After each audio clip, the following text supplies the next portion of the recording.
media has come a long way from simple text messages to the complicated virtual system we know today.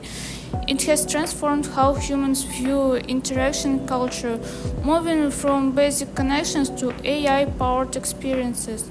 The growth over the last 2 decades has been significant.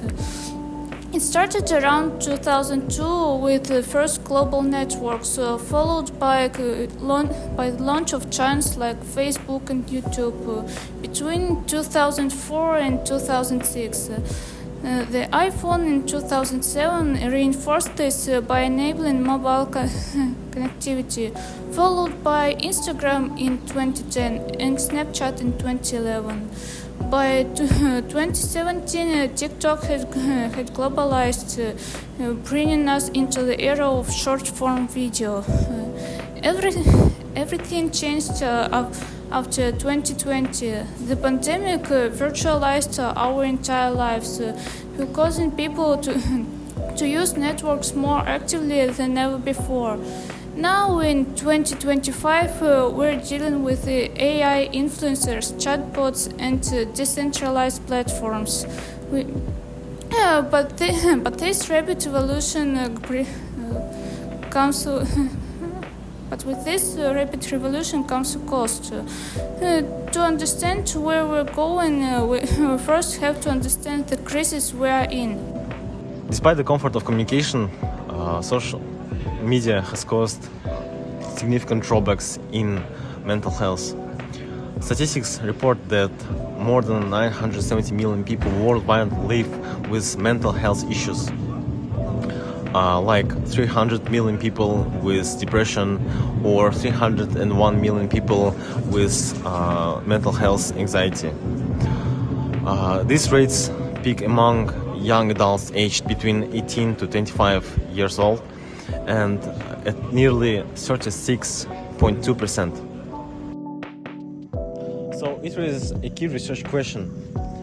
Is social communication or media do more harm? Like, is it reflects the societal issues or the society itself? It's like a mirror. So our research suggests that it is both a mirror and a catalyst. It reflects the societal issues, but amplifies them into independent stressors. While social anxiety exists in the real world, social media creates more problems, and platforms also create more problems. For instance, social cultures or visual cultures actually do self-comparison as a daily ritual of self-evaluation, and it makes them to dig into yourself more, which results in depression and social anxiety. Let's look at how the platforms actually do this. Different platforms are designed to put forward different risks. Let's start with Instagram. It emphasizes visual content like photos and lifestyle presentations, which encourages comparison and perfectionism. This curated content drives validation dependency and body image issues, where young users feel their lives or bodies are inadequate compared to the perfect images they see. Then there is TikTok, the leader in the industry. Its danger lies in its highly personalized algorithm designed to keep users scrolling for long periods. It creates a combination attack of dopamine that makes the app addictive.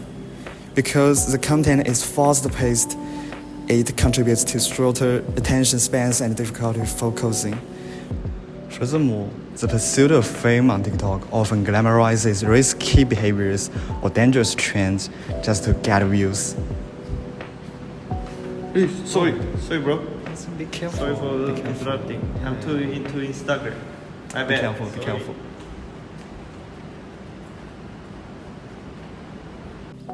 The pressure shifts as the day goes on. Alex opened X, formerly Twitter's. Unlike the visual pressure of Instagram, X is a platform for conversational discourse. It is a real-time debate forum that frequently causes emotional exhaustion and burnout because it's easy to create anonymous accounts, Alex witnesses and perhaps experience harassment and cyberbullying where people are more willing to make offensive statements and they would not say face to face. Then there is Snapchat. It seems fun with its temporary messages, but its weapons the fear of missing out for more. The street features pressure Alex to log in daily. If he fails to maintain streak, he risks being scolded by friends or feeling socially excluded.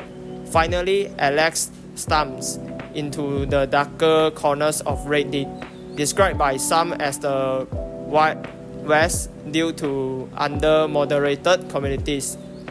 Alex is exposed to gore violence or hardcore content that his mind isn't strong enough to process yet. This exposure forces him to face the brutal sides of the world too early, causing potential mental damage.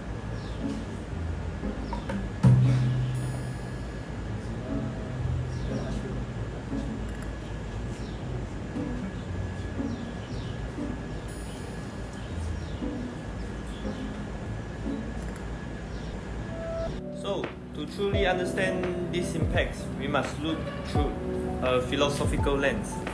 We use two theories to evaluate more responsibility. First is utilitarianism. This is what which weight the happiness overall to against suffering. Social media connects millions of people, so it seems positive. However, when we weigh this over the rising level of anxiety, depression and insomnia, the negative consequences is currently overweight the benefits for many young users. The second is deontology, which focus on duty and rules.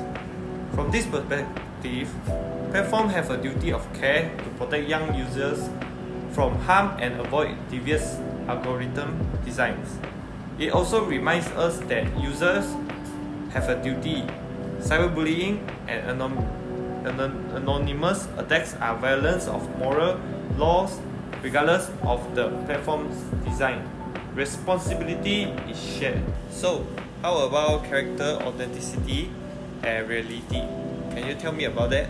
Sure. Our third framework is virtual ethic, which asks if digital spaces help us build good character. Currently, social media often cultivate vices like pride, envy, and vanity by rewarding us for projecting idealized lives rather than real ones. This leads to existentialism, which focuses on authenticity. Many young people fall into bad faith, losing their true identity to satisfy the expectation of followers.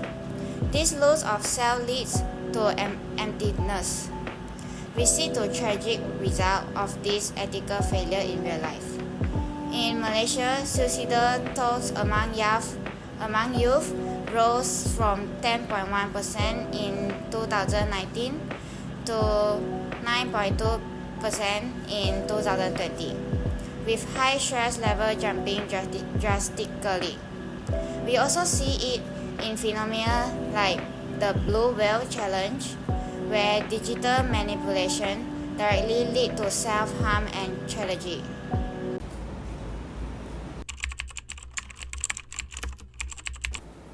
Hey, see? Wow. This is so nice. There's a Labubu trending. Wow, I want to buy one too. Why you want to buy so expensive and so ugly? Ugly? This trending, I want to follow the trend. Although it's expensive, I want to buy it too. Look what I got. Labubu. That's the trending one. Isn't it nice? No, they is so expensive. Do you still have money for this one? Let me check a bit. Damn, it's empty. I have finished my pocket money this month, and it's just the start of the month. I think think I regret it because it's just a fun of a time.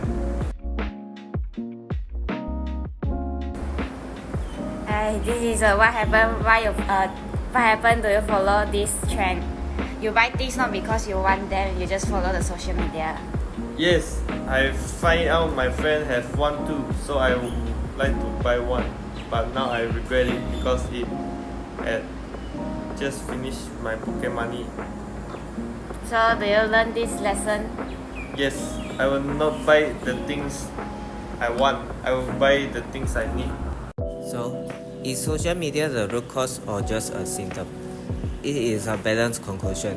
Social media is a significant risk factor that exacerbates existing societal pressure like academic stress and family issues. It acts as both a source of psychological pressure and a mirror reflecting deeper problems. To solve this, we need a stakeholder-based approach. Platforms must adopt ethical design, like chronological feeds and anti-bullying tools.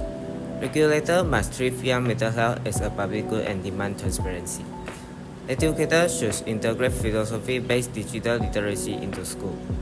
And finally, users must practice present moment awareness and use technology for connection, not comparison. The future depends on leading social media consumption is a direction that preserves human dignity.